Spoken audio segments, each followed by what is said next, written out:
Judul Si Kabayan Jadi Dukun, Pangarang Muhammad Amri, Penerbit Kiblat Buku Utama, Tahun terbit 2008, Jumlah kaca 70 hiji kaca, Harga 15.000. Sinopsis.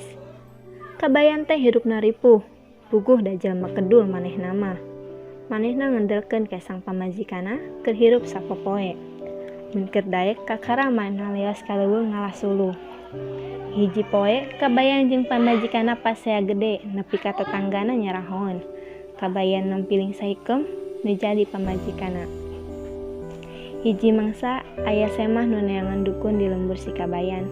Kabeneran semah teh nanyakeun ka sahikem ngeunaan dukun lepus. Sahikem nu ngabogaan niat hayang males kanyeri ka salaki pedah fungsi ditampiling. Ngabejakeun ka semah yen si kabayan teh dukun nu sakti. Dicaritakeun oge naon bae nu kungsi dipigawe ku si kabayan keur ngayakinkeun. Basa kabayan rek balik, manehna papanggih jeung dua urang anu nu nyebutkeun yen manehna teh embah. Kabayan nu teu nyaho naon, tungtungna mah kapaksa daek ngilujeng semah eta, dages digebugan. Kabayan dipercaya bisa ngubaran Nyi Hasanah, anak saudagar nu katarajang panyawat piru. Saenyana mah Nyi Hasanah teh teu geuringna naon, lantaran manehna teu resep bapana rek ngawinkeun manehna ka hiji Latif dages bogoh ka si Agus. Saenggeus balik ti imah Nyi Hasanah, Agus nepungan si kabayan. Manehna minta tulung ka si kabayan, sangkan manehna bisa papanggih jeung Nyi Hasanah. Tungtungna mah Agus nyamar jadi pangiring embah dukun.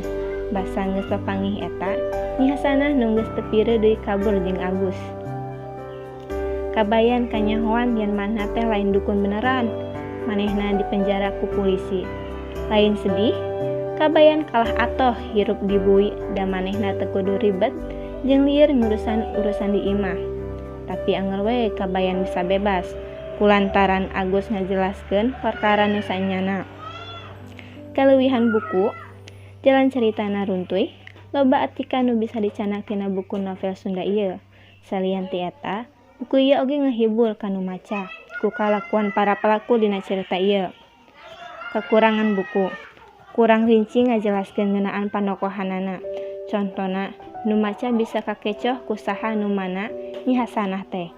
Basa nu dipake oge teu gampang dicerna ku nu murangkalih atawa anu awam bahasa Sunda. Amanat. Jadi jelema mah ulah kedul jeung bodoh, kudu daek ikhtiar neangan usaha ka dieu ka ditu, ulah ngandelkeun jalma sejen.